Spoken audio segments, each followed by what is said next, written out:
ઓમ શાંતિ. આજે આપણે એક એવી પ્રેરણાદાયી વાર્તા સાંભળીશું જેના પરથી આપણને કંઈક વિશેષ પ્રેરણા મળે. આ વાર્તા છે એક મૂર્તિકારની, જેણે 3 એક જેવી જ મૂર્તિ બનાવેલી છે, પરંતુ એનો ભાવ જુદો જુદો રાખેલો છે.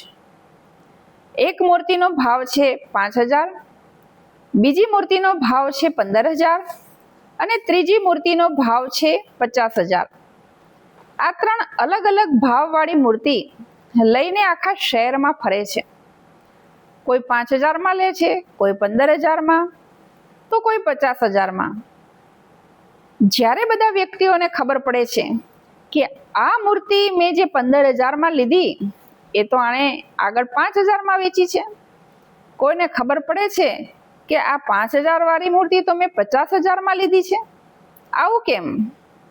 દેખાવમાં એક જેવી જ છતાં પણ અલગ અલગ ભાવવાળી આ મૂર્તિઓની ચર્ચા પૂરા શહેરમાં થવા લાગી. પૂરા શહેરમાં લોકો વાતો કરવા લાગ્યા કે આવું કેમ, આ કેમ અલગ અલગ પ્રકારના ભાવથી આ મૂર્તિઓ વેચવામાં આવે છે. બધાએ ભેગા થઈ અને એ મૂર્તિઓ જોઈ કે કંઈક તફાવત હશે તો જ ફરક હોય ભાવમાં આટલો, પરંતુ કોઈને કંઈ તફાવત દેખાયો નહીં. એટલે બધાએ વિચાર્યું કે આપણે બધા ભેગા થઈ અને રાજા પાસે જઈએ અને રાજા જ આનો ન્યાય કરશે, કારણ કે ક્યાં 5,000 અને ક્યાં 50,000, આવું તો ના છેતરાઈ જવાય. તો બધા વ્યક્તિઓ ભેગા થયા, ગામના લોકો, અને રાજા પાસે ગયા. રાજાને કહ્યું કે રાજાજી, અમારી એક ફરિયાદ છે કે એક મૂર્તિકાર જે છે એ બધાને ઠગે છે. એક વ્યક્તિને 5,000માં મૂર્તિ આપી અને બીજાને 50,000માં. આવું મન ફાવે એવો ભાવ તો ના લેવાય ને. આવો મન ફાવે એવો ભાવ લો તો કેવી રીતે ચાલે? તો રાજા પણ વિચારમાં પડી ગયો કે એવું ના બની શકે. એ મૂર્તિમાં જરૂર કંઈક ફરક હશે, ચોક્કસ થોડો કંઈક ફરક હોય તો જ મૂર્તિનો ભાવ અલગ હોય. એ બધા જે વ્યક્તિઓ 5,000 વાળી 50,000 વાળી મૂર્તિ લીધી હતી, એ બધા મૂર્તિઓ લઈને આવે છે રાજાની સામે અને રાજાને કહે છે કે જો મહારાજ, આ મૂર્તિમાં કેટલું અંતર છે તમે જ બતાવો. રાજા પણ નવાઈ પામે છે કે આમાં તો કઈ જ અંતર નથી, એક જેવી જ છે મૂર્તિઓ, તો પછી ભાવમાં કેમ આટલું અંતર? ચાલો એ મૂર્તિકારને બોલાવો, આપણે ન્યાય કરવો પડશે. મૂર્તિકારને બોલાવવામાં આવ્યો. મૂર્તિકારે કહ્યું કે બોલો મહારાજ, મારી વિરુદ્ધ શું ફરિયાદ છે? રાજા કહે છે કે મૂર્તિકાર, તારા વિરુદ્ધ એક ફરિયાદ છે કે તું એક જેવી મૂર્તિ અલગ અલગ વ્યક્તિઓને અલગ અલગ ભાવથી વેચે છે અને આ યોગ્ય કહેવાય નહીં. આવી રીતે તું વ્યક્તિઓને ઠગે અને એ પણ આટલા બધા ભાવના અંતરેથી, એવું કેવી રીતે યોગ્ય કહેવાય? કોઈને 5,000માં, કોઈને 15,000માં, તો કોઈને તું 50,000માં આપે છે, આવું કેવી રીતે બની શકે? તો એ વ્યક્તિ કહે છે કે મૂર્તિમાં ફરક છે મહારાજ. જે 5,000 વાળી છે અલગ છે, 15,000 વાળી છે અલગ છે, અને 50,000 વાળી છે એ પણ અલગ છે, એટલા માટે ભાવમાં ફરક છે. રાજા તરત જ વિદ્વાનોની સભાને બોલાવે છે. વિદ્વાનોની સભામાં આ મૂર્તિને બતાવવામાં આવે છે. આ 3 મૂર્તિઓ રાખવામાં આવે છે અને પૂછવામાં આવે છે કે આ મૂર્તિઓમાં કંઈ ફરક છે? તો બધા જ વિદ્વાનો જોવે છે કે ના, મૂર્તિમાં તો કંઈ ફરક લાગતો નથી, મૂર્તિઓ તો બધી એક જેવી જ છે. બધા વારાફરતી મૂર્તિઓ હાથમાં લે છે ને જોવે છે, પરંતુ બધાને લાગે છે કે નહીં, મૂર્તિમાં તો કંઈ ફરક નથી, એક જેવી જ છે મૂર્તિઓ. પછી વિચારે છે કે તો પછી ભાવમાં કેમ આટલો બધો ફરક? રાજા વજીરને કહે છે કે વજીરજી, તમે આ ચેક કરો કે આ મૂર્તિમાં શું ફરક છે. વજીર પણ જોવે છે, એને પણ કહીએ એવું વિશેષ નથી લાગતો ફરક. નાક, કાન, આંખો, મૂર્તિનું બધું ચેક કરવામાં આવે છે. બધું જ એક જેવું છે, લગભગ કંઈ ફરક છે નહીં. રાજાએ મૂર્તિકારને બોલાવ્યો અને કહ્યું કે જો ભાઈ, તું કહે છે કે આમાં ફરક છે મૂર્તિમાં, એટલા માટે મેં એકના 5,000 લીધા, એકના 15,000 લીધા અને એકના 50,000 લીધા, પરંતુ આ મૂર્તિમાં તો જરા પણ ફરક નથી. હવે તું આ સાબિત કરીને બતાવ કે આ મૂર્તિઓમાં ફરક છે, નહીં તો જો તું સાબિત નહીં કરી શકે તો તને સજા મળતા કોઈ નહીં રોકી શકે. મૂર્તિકાર કહે છે કે જી મહારાજ, હું એ સાબિત કરી શકું કે આ ત્રણેય મૂર્તિમાં ફરક છે.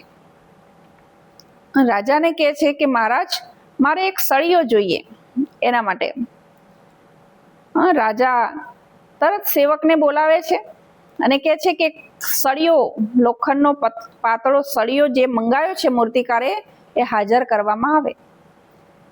એક સળિયો લઈ આવવામાં આવે છે. મૂર્તિકાર એ સળિયાને, જે 5,000 વાળી મૂર્તિ છે એની અંદર કાનમાં સળિયો નાખે છે. એ સળિયો બીજા કાનમાંથી બહાર નીકળી જાય છે. કે છે મૂર્તિકાર કે જુઓ મહારાજ, આ મૂર્તિની કિંમત છે 5,000. એક કાનમાં નાખો, બીજા કાનમાંથી બહાર. હવે બીજી મૂર્તિ જે છે એમાં જ્યારે સળિયો કાનમાંથી નાખે છે, જે 15,000 વાળી મૂર્તિ છે, એમાં કાનમાંથી નાખેલો સળિયો મોઢામાંથી બહાર નીકળે છે. તો એને કહે છે મૂર્તિકાર કે જો મહારાજ, આની કિંમત 15,000ની છે. અને પછી ત્રીજી મૂર્તિ, એની કિંમત કહે છે કે આની 50,000 છે. જો આને તમે ધ્યાનથી જોજો. કાનમાંથી સળિયો નાખ્યો અને સીધો જ અંદર પેટમાં. તો મૂર્તિકાર રાજાને સમજાવે છે કે આ એવા મનુષ્યોના પ્રતીક રૂપે મૂર્તિ છે કે કાનમાંથી એક વાત સાંભળે અને બીજા કાનમાંથી કાઢી નાખે. એની કિંમત છે 5,000 જેટલી. કાનમાંથી સાંભળે કંઈક સારી વસ્તુ અને બીજાને બતાવે તો એની કિંમત છે 15,000 જેટલી. પરંતુ કાનમાંથી સાંભળીને સીધી પોતાની અંદર ઉતારે, એ મૂર્તિની કિંમત છે 50,000. બધા જ સભાસદો અને રાજા તાળીઓના ગડગડાટથી આ મૂર્તિકારને વધાવી લે છે કે વાહ ભાઈ, તારી કળા તો ગજબની છે. આ મૂર્તિઓ તો મનુષ્યને ઘણું બધું શીખવાડે છે. આ વાર્તા પરથી પણ આપણને કંઈક પ્રેરણા મળે છે કે આપણે પણ જ્યારે ઘણું બધું સાંભળીએ છીએ, પરંતુ સાંભળવા છતાં ન સાંભળ્યું કરીને બીજા કાનથી જ્યારે કાઢી નાખીએ, તો એ સલાહ ગમે તેટલી કિંમતી હોય, પરંતુ એ કંઈ ઉપયોગમાં આવી શકતી નથી, કારણ કે સાંભળ્યું અને તરત આપણે કાઢી નાખ્યું છે. બીજી તરફ એવા વ્યક્તિ છે જે સાંભળે છે અને પોતાના મોઢેથી બીજાને બતાવે છે. એવા વ્યક્તિઓની કંઈક કિંમત છે, થોડી ઘણી પણ, કે ચલો એમણે તો નહીં કર્યું, પરંતુ બીજાને તો બતાવ્યું ને કે ભાઈ આ વસ્તુ સારી છે, તમે પણ કરો. અને જ્યારે વ્યક્તિ કંઈક સારું સાંભળેલું લોકો સુધી પહોંચાડે છે, ત્યારે એ મૂર્તિના રૂપે એની કિંમત બતાવવામાં આવી 15,000 જેટલી. પરંતુ એવા લોકો કે જેમની કિંમત બહુ વધારે છે, બહુ મૂલ્યવાન છે, એ લોકો આપણે એને કહી શકીએ કે જે લોકો સાંભળે પણ છે અને જીવનમાં ઉતારે પણ છે. અને જીવનમાં ઉતારે તો જે વ્યક્તિ મહાન બની શકે. તો આપણે પણ જો 50,000 અહીંયા તો એક ઉદાહરણ રૂપે બતાવવામાં આવ્યું છે.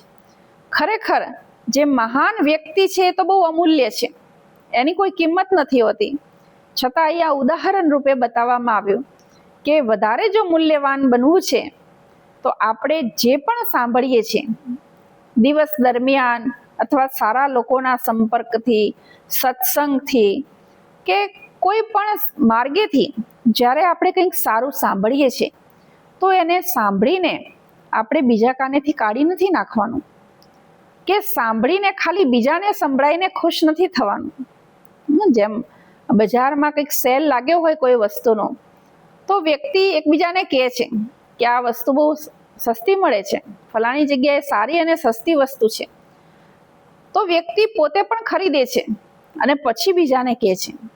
એમ આપણે પણ જ્યારે કંઈક સારું સાંભળીએ છીએ, સારું આપણે મેળવીએ, તો એ આપણે શું કરવાનું છે? આપણે બીજા સુધી પહોંચાડવાનું છે, એ તો બરોબર છે, પરંતુ આપણા અંદર પણ એને આપણે ઉતારવાનું છે. જેને આપણે કહી શકીએ કે સળિયો કાનમાંથી નાખ્યો અને સીધો જ પેટમાં ગયો, હે ને? તો જ આપણી પણ કંઈક કિંમત છે એવું કહી શકાય. તો ચાલો આપણે બધા પણ આ વાર્તા પરથી કંઈક પ્રેરણા લઈએ કે આપણું જીવન પણ એવું શ્રેષ્ઠ બને. એના માટે આપણે જે પણ સારું સાંભળીએ છીએ એ આપણા જીવનમાં ઉતારીએ. ઓમ શાંતિ.